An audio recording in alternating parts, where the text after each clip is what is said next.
Hello, everyone, and welcome to episode 354 of the Ortho Eval podcast. I'm your host, Paul Marquis, and today we're going to be interviewing special guest Scott Giles, the founder of Scorebuilders. We're going to be talking to Scott about his contribution to the world of physical therapy, how and why Scott started Scorebuilders. Scott and I are going to be talking about how to jumpstart your career as a physical therapist and so much more. But before we get started, I'd like to mention our sponsor, Rangemaster. Now, Rangemaster is a company that carries many rehab tools. Some of you already are using them, okay? Anything from overhead pulleys to resistance bands, finger ladders, and so much more. And now they've come out with a new product, and it's called the Sling Thing Adapter. This is a great tool for patients who are recovering from shoulder surgery who have to wear a sling. Now, remember, when you put a sling on properly, it really needs to put a lot of pressure on that opposite strap up along the neck, and unfortunately that can be painful. All right, so the Sling Thing Adapter can help relieve that pain. Takes less than a minute to put on. It's very easy to use and gives the patient some instant relief. I'll tell you, it's going to make a world of difference when you put this on your patients. Now, if you're a medical provider working with shoulder patients, you can get your free sample of a Sling Thing adapter. Just click the link in the show notes or email jim@myrangemaster.com.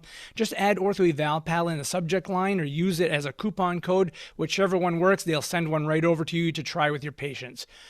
So back to the show. Welcome back. So today we have a very special guest, Scott Giles. Welcome to the show, Scott. Hey, thanks a lot. Paul, 354 of these? That's incredible.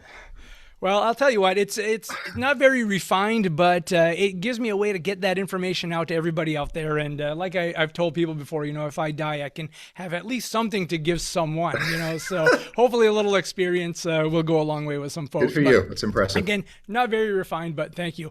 So first of all, Scott, I want to thank you for being on the show, and I want to thank you for your contribution to the PT community. I mean, building confidence in young therapists and medical professions, in a tough times of their lives is very important, and you've done a great job at doing that. So thank you so much for all of that.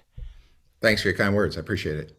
So I thought we'd just throw out there how we got connected. Now, I'm a little older than you are, and I graduated UNE back in 1992, and I think you came into the scene a little bit later than that. So I didn't have the opportunity to use Scorebuilders to get my career jump-started. But, Scott and I were at CSM together. We didn't even know that we were there. And I'm on my way back. I'm on the train, and I get this email, and it's Scott Giles, and he's like, "Hey, Paul, were you at CSM?" And I'm like, "Yeah, I was." I said, I thought I might have seen somebody that would look familiar, and then we kind of connected at that point. And then we've had several great conversations since then about, how, making life better for physical therapists. And so that's kind of how we got connected.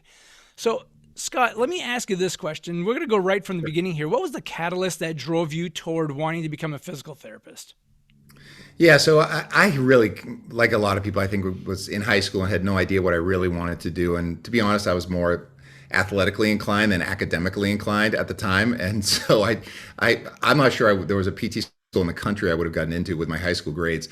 So that wasn't really on the table. And Paul, just to show you how lost I was, I took my guidance counselor suggested I take an inventory, like a personality inventory, and determine appropriate jobs.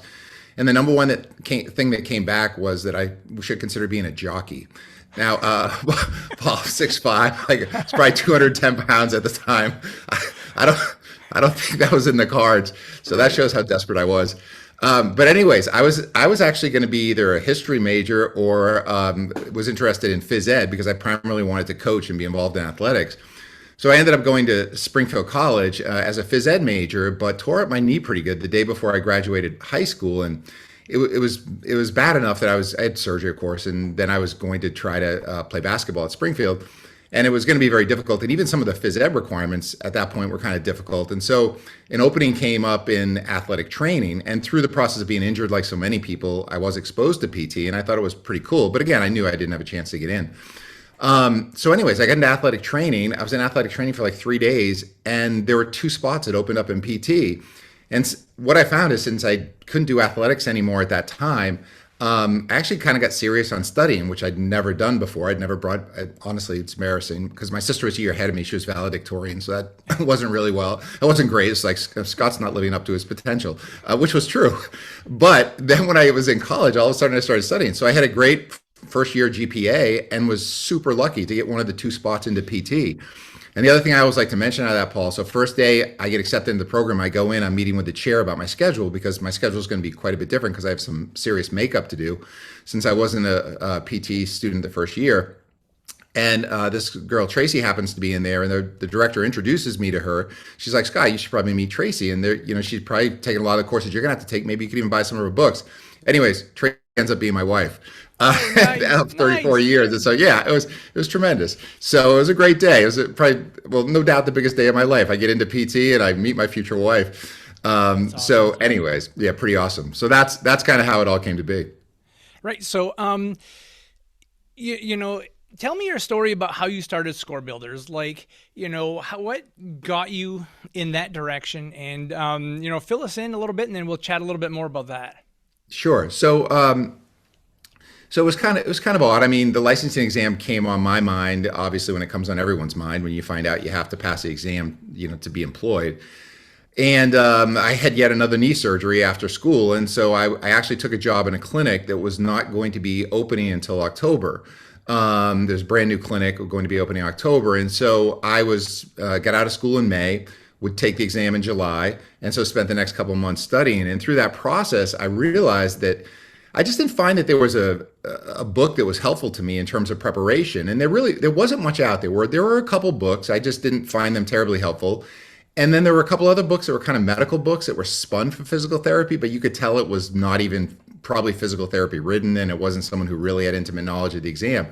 So I just felt like there was a little bit of a market void there, and I'd studied a lot for the exam, and I just felt like, I feel I could put something together that was at least as good as what was out there, and I had a little bit of graduation money, a couple $1,000s, and I knew I could, so I started to do some research, and I started to figure out, could I actually do this? How much would it cost to like have 100 books printed? What could I do for marketing how can I get this out to people?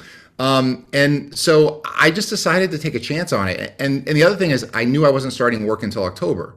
So I knew that I had some downtime, and I knew it didn't have to be done right away. And I had very little confidence that I could do a good job with it, but I decided I would try. And there's always be a second edition, and that maybe it would help some people. And so I was kind of optimistic, but very naive, and had, the closest thing to a business background I had like two paper routes growing up. So I could put a schedule together. I could collect from people. I knew how to get yelled at for forgetting their paper. I wasn't a very good paper boy. And That's so great. so so anyway, so I opened up an S corporation and got a post office box and put together some terrible marketing, and honestly, Paul, the book was bad. I mean, it was pretty bad. But when there's not much out there, it was okay. And so just one thing led to another. So I guess about 9 months later, I got 100 books printed and got the PO box, got some marketing, sent some direct marketing to program chairs, and I think the first year we sold 186 books, and I thought that was the best thing since sliced bread, and that was enough to get another 100 books printed, and we just kind of continued the process. And then, we've had this company for 34 years, so it's, one thing led to another, where people started being like, hey, we use your book, and here's feedback, or here's what we like, here's what we don't like. People would start to ask, hey, would you be willing to come to talk to our students for a day? And then students would be like, it'd be really great if you had flashcards, or if you developed an app that we could use so that we're not always, have to use the book. And then as things have evolved, I mean, all of our good ideas, quite frankly, have come from our customers. And we at, some point got connected with a great technology group. We kind of embraced technology early. And we ran this company very lean, and put the money back into the company. And, 34 years later, we have 14 products, 7 for PT, 7 for PTA. We do over 300 courses a year, 2 courses all around the country. We have 43 instructors, and it's been a labor of love. I'll tell you, I feel super fortunate that we kind of had a good idea. We're able to execute on it. And both my wife Tracy and myself, we've been very passionate about it. It's been a great thing for our family, and we feel fortunate to help a lot of people. Oh, it's absolutely wonderful. I just wish it would have been there when I was in school. I remember getting ready to take the mock exam. There was one exam in school. It was the mock exam for the boards. I was done in 2 hours. I'm like, this is great. And then I actually sit for the boards, and I kid you not, when they said, put your pencil down, because we used to fill in the circles, they Yeah, said, the yeah, Scantrons. put your pencil down, and I was filling in the last hole, the circle, put my pencil down, and that was it. Stressed out for 6 weeks waiting for the results. It was just like, and I passed the first time, thank goodness. But I know, I understand that the people are passing, the rates of passing have increased significantly since Scorebuilders has been out They there. have. There's no doubt. I mean, my Oh, daughter yeah, I'm not sure talks that's about it related and to that, but how well it prepared her. thank you. My daughter's a PT, and she's just finished her first year of work with us in one of our offices. And she just absolutely loves Scorebuilders. And it was just Thank a you. great way to get prepared and just kind of set her up for the boards. And, It's funny, when, Paul. It just shows how old we are, right? When we talk about Scantron sheets. I mean, I took it at Coney High School. I'm at a left-handed desk. I'm right-handed. I hardly fit in this thing. I think it was like maybe it was an elementary school. I don't even know. And bells are going off every 45 minutes to change classes. The person up at the front of the desk, who was the proctor, there's like 30 of us in the room. And I'll never forget, she literally just slams her hand down on the table and goes, 1 hour remaining. I mean, literally had to peel me off the ceiling. I thought I was having a cardiac event. yeah. So the testing process has progressed as well with the prometric centers. So yeah, that was back in the dark ages. Yeah. So when you first started Scorebuilders, were you considering Scorebuilders to be like a side hustle at first and as a supplement to your job? Or did you know right off, like, you know what, I'm going to hit it big with this, and this is going to be my career? Yeah, no, I assure you, I had no delusion that was the case. I mean, I couldn't even envision what ended up happening at the time. I just figured, I've just always been the type of person that I've always been doing 2 or 3 different things at a time. I like to stay busy. I like to challenge myself. I also like the diversity, and I think that's one of the greatest things about side hustles for PT. Certainly the cost of schooling and the debt that people take on. Side hustles, in many cases, are necessary. But I think at the same time, to me, as important as the money, and probably more important as the money, is you're just challenging yourself in a different kind of way. And that's, to me, is something that can be very effective to prevent burnout or the monotony sometimes of clinical Absolutely. practice. So I always looked at it as that, just something else I could work on, that I could challenge myself on. Again, no idea if this was viable, no idea if I could do a good job with this. So I never viewed this as anything but a side hustle. Probably about 10 years in, it really was more of from an income standpoint, it was more of a breadwinner than me working in the clinic, or I worked at the university for 14 years. And then, quite frankly, I did both for a long time. Ran the business. We started to take on more employees, and then worked as a full-time faculty member at the University of New England. And that was kind of a crazy time. And quite frankly, I should have probably let go of the faculty position earlier, because it was just, life was just crazy. I had 3 kids at the time, and it was nuts. But the reality is, how it is, Paul. I mean, you're an incredibly busy human being, and you do it because you love it and it gives you energy. And so I just like both things so much, teaching and running the business, that I kept both for a long, long time. And then it just finally got to the point where, okay, either I want to see my children grow up, Right. and do those kind Yeah. of things. And so at that time I did step back from the university, but I don't regret any of it. It was great. And for me, the university was a wonderful place to grow the business as well, because they encourage you to disseminate information. They encourage you to do research. Quite frankly, you have more time in the university to work on projects and things like that than Right. you would in the clinical setting, where you're seeing, multiple people every hour, et cetera. So and it also kind of connected me to people throughout the country that were in academia, which obviously lended itself towards preparing educational materials. So that was a very fortunate break that I had. And just as an example, because I think it's important for people. So my first job was in a large orthopedic practice. And the person who hired me was fantastic. He had also gone, Dennis Layden, he had also gone to Springfield College. And So Dennis and I became very good friends, and he was a great boss. I did a good job, and anyways, so he goes to the University of New England, takes a job, and as a faculty member teaches kines, and he's a fantastic instructor. Anyways, calls me up like 3 years later and says, "Hey Scott, we got a job opening over here for the director of clinical education." He goes, I think you'd be fantastic at it. I'd like you to apply. And Paul, I'm telling you, I was not qualified. So they must not have had applicants because I somehow got the job. I really didn't even know what I was doing. But so my point is, it's about relationships. And and obviously I had to go over there. I had to do a great job on my interview. I had to do a presentation. I had to do, and I love the job, and I can learn. I mean, I'm a smart guy to some extent, so I could pick up on it. But I was given the opportunity, and I was very lucky to get that opportunity.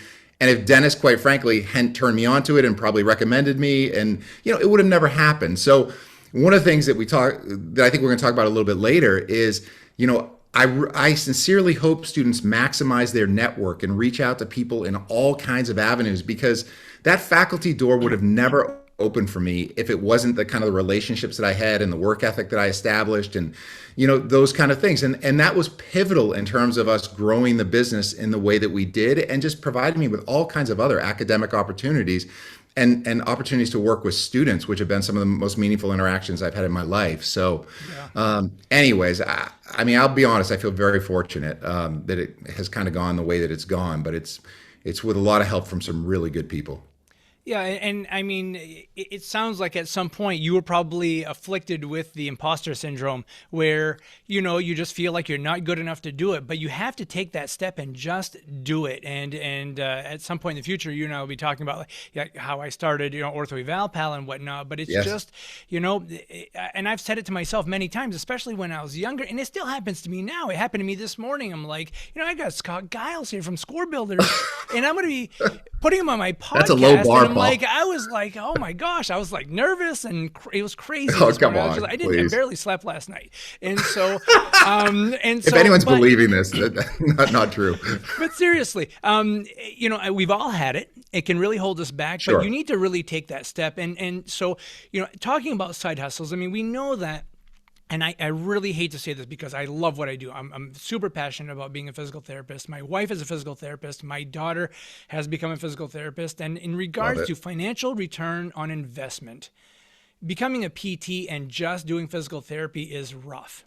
I mean, it's absolutely rough. I don't know. I think the average school loan after they graduate, after you're getting your DPT, is over $125,000, and the salaries are really not that great. So if a PT, and I don't know too many PTs who don't have a side hustle, to be honest with you, there are very few of them. And so if a new grad student is out there, they can't financially make it, they need to pick up a side hustle. What are some of your recommendations in regards to how to attack this, second job or third job? I mean, I have 3 or 4 side hustles, but, there are reasons for why I have those, and it's not just financial anymore. And so, what are your suggestions to these young therapists who need to make more money and are forced to getting a side hustle or a second job? Yeah, it's so true, Paul. And I will say, I've seen in the last couple of years here, even in Maine, where salaries are there. There's a shortage still of physical therapists. There are numerous clinics down here that just can't hire people, and the salaries are moving, which is great to see. But you're right. If you think about the number of years of schooling and the debt that comes with that, the starting salary is not at a PA or a nurse practitioner level, or So yeah. So in many times that is necessary. It's interesting because we've started this podcast at Scorebuilders, and it's called Innovate and Rehabilitate, the Entrepreneurial PT. And so as part of that, I've done the first 5 interviews. This is going to go live in September. And Paul, you've been graciously willing to be a guest on our show. So you'll be coming up on that. We'll be doing our recording soon as far as that goes. But people, I think, everyone I talk to your point, no one feels qualified. No one feels like, hey, this is what I was destined to do. This is what I'm qualified to do. This is what, everyone's too busy. Everyone feels like that there's unfinished business, but they have no idea where to turn. Right. But what I find is that the people who take the time to invest in their education and become a fantastic therapist and develop the work ethic that they demonstrate to others and are willing to network and communicate with individuals across different healthcare disciplines. These are the people that opportunities end up coming to them, that things fall into their lap, and they go in areas that they would never even have anticipated going, or just people who, quite frankly, just keep their eyes open to opportunities. So, like for an example, a couple of the first guests we've had, we have a student graduating now. A student. This person was an Air Force pilot who went back to become a physical therapist, and he's working in a pro bono clinic. And in the clinic, they're realizing that the home exercise program that they use, which is free, doesn't adapt to different languages, and it's very limiting. It's cutting back on their effectiveness with their patients in prescribing home exercise programs. So he and a classmate literally start to formulate this plan to design this home exercise program software. They built this whole business around this. We have another student or another guest on the show who was a PT, and like your daughter, like me, graduated with student debt, got out, and his wife is also a PT and had hundreds of thousands of dollars of student debt, and so started researching what are my options in terms of repayment. Is there any way I can restructure this in a way that's more advantageous? Well, this student ended up running a clinic and doing a bunch of different things, but he was always passionate about the debt issue. Started a company called After the DPT. This company basically counsels students, provides services for educational institutions. And you know what? There's a ton of things you can do related to federal loans in terms of how you pay them back that can save you tens of thousands of dollars on this process.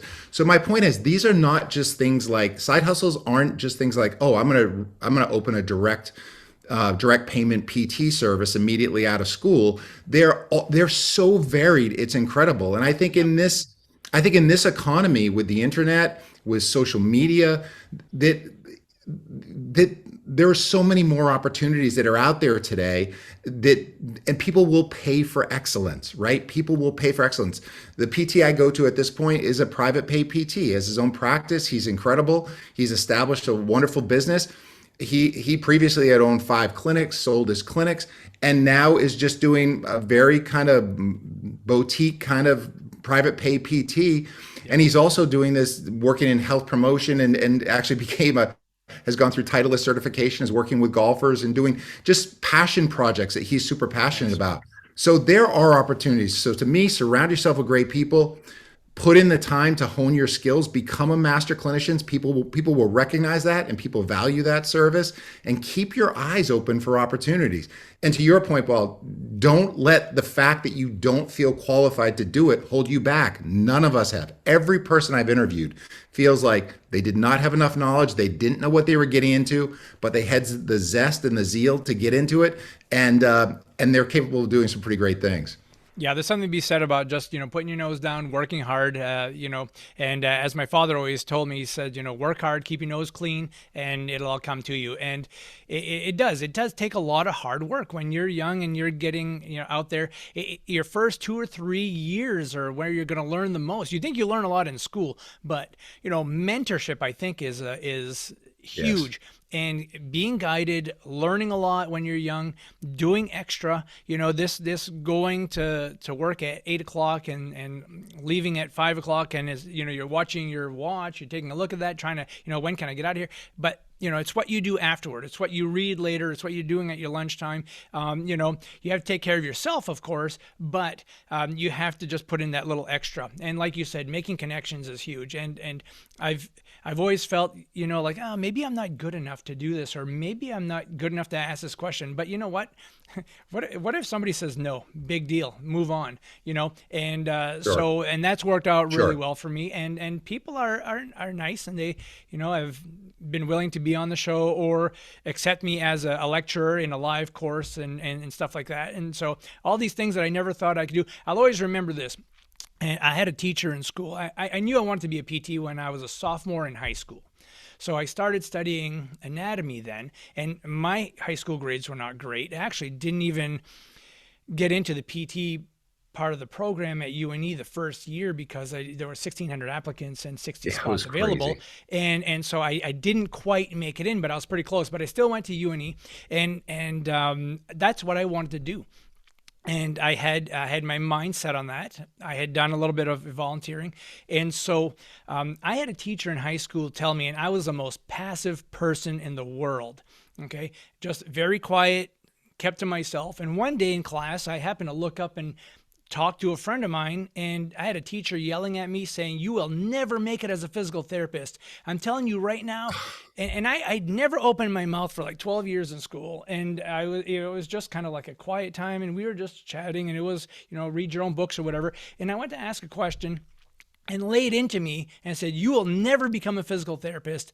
And I Goodness. kid you not, that right there was the catalyst for That me. was the motivator. That was a motivator, and it certainly helped. And then to this day, I keep pushing myself to be better than I was. And, and I'm proud of myself for having done that. But, there are a lot of little obstacles in life, and we've all had our share of them. But, Yeah, good for you for using that as fuel. And Paul, look, the other thing that people, I don't think we mentioned is that when I was at the university doing the DCE job, you had taken numerous students of ours. I mean, everyone knew what kind of clinician you are, Paul. You're a stud. I'll tell you what, honestly, you make me feel kind of inadequate when I listen to some of the videos. Even when I get the promos and I see some of the topics, I'm thinking like, I don't even understand that topic. Like, not even like, I'm not even sure I know what he's talking about. And then I'll watch the video and I'm like, all right, like, but I feel inadequate because it's so clear that when people watch your recordings that you are a master clinician, that you take it seriously, you know the literature, you're effective, you're tremendously effective as a communicator. And boy, I hope that person did not teach longer after they made that comment to you, because that's just, but the fact that you turn that into a motivator, I don't know, it's very demented, but that was a, yeah, that worked. you can take the negativity out and just push ahead is all I can say. But thank you for those kind words, and like yourself, once you find a passion for something, Right. it will drive you to doing what you want to do. And so so let's circle back here to I want to go back to Scorebuilders. What is the plan for Scorebuilders going forward? Are you still owning it? Or where are you with Scorebuilders? Yeah, so it's really funny. It's actually an interesting story. But so basically, what happened is, I guess in July of 2022, and just to frame this in perspective, my wife would always be like, my wife's incredible. She's a PT and she's been super supportive. But I'll be honest, she doesn't love the business like I love it. Like this is like keeps me going. Like I'll come home and I'll be like, oh my God, Tracy, I have a great idea, and obviously business related, and she, like a new product or feature or something. And sometimes she's just like, Scott, not tonight. You know what I mean? Like I can't even listen to another one of your ideas. Yeah, so yeah. so we're at different levels. So it would always be like, okay, Scott, what's the exit plan? Because at the time we were like 57, and I'm just like, I don't know. Well, how long are you going to work? I don't know. I love it. Like, and we just, that was kind of the deal. And but one day, I don't know what happened, but I just went home and I said to Tracy, I said, Trace, I think I'm going to kick the tires on selling the business. And she's just like, what? She's like, is there something I don't know? Like, are you okay? Like, is there a health issue? Yeah. Yeah, like what is going on? So it was, and here was my thinking, Paul. We had done this for 34 years, and we were super fortunate to grow the business like literally every year for 34 years. And some years, incrementally, but other years really good. And it drove me, like it absolutely drove me. But I felt like we had developed so many cool like tools and platforms and features within those platforms. And we had this really complex technology hub. And I just got to the point where it's like, look, this has been really great in physical therapy, but these programs that we've built and things like Basecamp and Online Advantage, like this structure could be used in any healthcare discipline. Right. Why can it just be as effective there? And let's be honest, 25% of physical therapy is probably germane to nursing. 20% of PT is germane to PA. And so I felt like we were kind of just wasting the potential of some of this only in PT, when why couldn't it be used more broadly in other healthcare disciplines? And I felt that's the only way we could really take Scorebuilders kind of to the next level. And it might not be score builders, it might be whatever in another profession, but why not use some of the things that we built? And conversely, why not get score builders into an atmosphere where we could pull on cool things that other people have? Like, why build everything from scratch? Why not share the wealth and benefit from other disciplines? So that was a theory. And Paul, I had no idea how to even sell a business. Like, I know how to sell a house. I've bought a few over my time. I know how to buy a house. I have no idea. How do you even sell a business? I have no idea. Right. So I did some research and found out, well, you got to get a business broker. So I interviewed like 10 business brokers, got it down to 3. And basically what happens is you turn over information related to your business, tax forms and basic things. You have to sign non-disclosures, obviously, with these people. And then the 3 groups that I selected then come back and they build an analysis of your business. They look at market, just like a broker, make them over to your house and be like, okay, here's what I think you could sell the house for. Here's what I think is attractive about it. Here's what you should really work on, like whatever. So all 3 companies came back with a proposal, and the proposals and valuations were good. And so again, we had no idea if anyone was going to be interested, but so we picked an agent out of Massachusetts. And they then put together literature, like marketing materials and information on the business, and they send it out to private equity firms. They send it out to educational companies. And we had a tremendous response. And we found ourselves on Zoom calls, like 2 or 3 Zoom calls every day for the next 75 days. Private equity firms, educational companies, all kinds of really eclectic investors and everything. And so we started to learn about these companies who were interested in the business. So anyways, to advance this, we ended up just we didn't even put a price on the business. And it was just like, okay, let the market determine the value. And we still didn't know if we'd sell, because if we didn't feel it was in good hands, we didn't feel it was good valuation, if we didn't feel whatever, you're not committed to sell, just like you're not committed to sell your home, even if you put it on the market. So anyways, what ended up happening is we had over 10 companies that put in a bid on the firm. Many of these companies we knew very well at this point because they'd flown up here. We had 6 or 7 different Zoom calls. And then we came to an agreement we had 3 finalists. All finalists were willing to match the same amount of money. And so we picked the company that we felt would best position Scorebuilders. And so we were bought by a company called the Calibri Group. They're out of St. Louis. They have 28 other businesses other than Scorebuilders. We're actually one of the smaller businesses in their realm. They have huge businesses like Becker, which is a monster in the accounting space. They do financial services. They have nurse practitioner, nursing, et cetera. And we felt that they were the people that we trusted to kind of keep Scorebuilders. And so we went through then the whole due diligence process. We closed in January of 2023. I had to stay on for a year. My wife had to stay on 6 months. Tracy ended up staying on a year. I ended up re-upping for another year. And at this point, planned to stay on. But what's nice about it, well, to give you an example, you know what it's like owning a business. Yeah. Hey, if I'm on vacation in wherever, and I have an instructor who gets stranded at midnight in O'Hare, who can't get to Des Moines, Iowa, because they're supposed to teach at 8 a.m. the next day. It's crisis management at 1 a.m. You know what I mean? And that's like how it is all the time. So to give you an example, when we were going to get this information about the sale out to our stakeholders, they said, I said, well, look, I've got to let people know about this. I've got to put something together for our external community, et cetera. And they said, Scott, would you like our communications department to help you with that? I'm like, a communications department? Are you kidding me? I'm like, what? Bonus. Yeah. And that was one of the first times I was like, oh, this is so the right decision. So anyway, so they have, a year and a half later now, we're very happy. We're looking into things that they have. They're looking into things we have. And we're already starting to pool some resources to move the business forward. So look, I still work, but I'm working more like a normal human now instead of, 70 hours a week. We have 2 grandchildren. We're trying to enjoy life a little bit more outside of the business, but still very passionate and very, concerned and have a great deal of pride in where Scorebuilders goes from here. So that's the other cool thing, right? You get into a side hustle, you have no idea what it could turn into.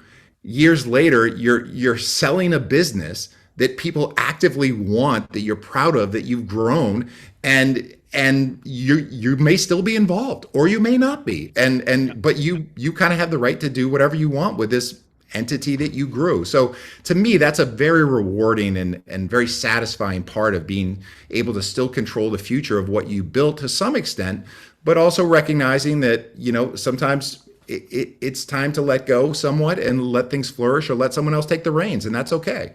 Yeah, that is so incredible, Scott. I'm so absolutely happy for you. It's great. You've worked so hard. Your name has always come through. I've heard it multiple times over the years in regards to how you've helped people, and I think that contribution to getting PTs on their feet and now other professions to get more comfortable doing what they want to do and do it more confidently is absolutely wonderful. So, Scott, thank you so much for doing that. Thank you so much for telling your story, and Sure. I'm sure you're gonna keep at it and be very comfortable and very happy doing it. It's obvious that you're very happy and passionate. So, Well, thanks, I Paul, really, and, really, and same to you. I mean, look, you're likely on that same journey, right? I mean, you're practically a social media influencer at this point in time, Paul. You're building websites, you're doing things you couldn't even imagine you're doing, right? right. And your business had tremendous growth, and yet I see you on that same kind of trajectory, and you're going to chart the future for Ortho Eval, pal. And I don't know, I think it's pretty darn exciting because you think about the time and the effort that's gone into everything you've done, to say nothing about 354 episodes. That's amazing, and you should be proud of that. And I hope that, hearing these stories, your story, my story, that, gives people the confidence in order to do that. And again, I would encourage people with this. Look, when we started this at Scorebuilders, we started this podcast we're doing that I mentioned earlier, that you can just get through scorebuilders.com, and it's free, of course, but it has nothing to do with our core business. It's just like, sometimes even when you're studying for the exam, like, think about the future. Like, what do you want to do? Realize that these people on these shows Paul's no different than you are. I'm no different than you are. The people I interview are no different than you are. They're just people who have found a passion and have moved forward to it. And so I think sometimes listening to stories like this, or like the things that are going to Yes, be on our absolutely. podcast, they're very inspiring. It just gets your mind in a creative mode that keeps you open to opportunity. And I think that's half, having the inertia to do it and being open to opportunities that present itself. To me, that is a winning combination. You're going to find yourself in something probably way cooler than what Paul and I have done, and we're pretty darn happy with what we've done. So, Yep, anyways, absolutely, I absolutely. would just encourage people to do it because you can. That's the bottom Yes. line. Now, Scott, if somebody wanted to get in touch with you, had questions for you, obviously there's got to be thousands, maybe hundreds of thousands of people out there who want to thank you for helping, get them through their boards and get them into the working world. How could somebody get in touch with you? Yeah, someone could just send me an email. Is probably the easiest way. It's just sgiles, just SGILES at scorebuilders.com. Happy to hear from anyone at any time. And yeah, if there's something that I can offer that's beneficial or that can assist or inspire, or, I certainly don't know all the answers, and most of the answers I do know are because I've made mistakes in order to figure them out. But if I can, give someone a shortcut to something, or help them along the way, or even give them some bit of inspiration, I'm certainly happy to try to do that as best I can. Yeah, and I'll link that in the show notes. And the other thing I'm Oh, going to do great. is link your podcast in the show notes also. I'm a Oh, big, thanks. big podcast listener.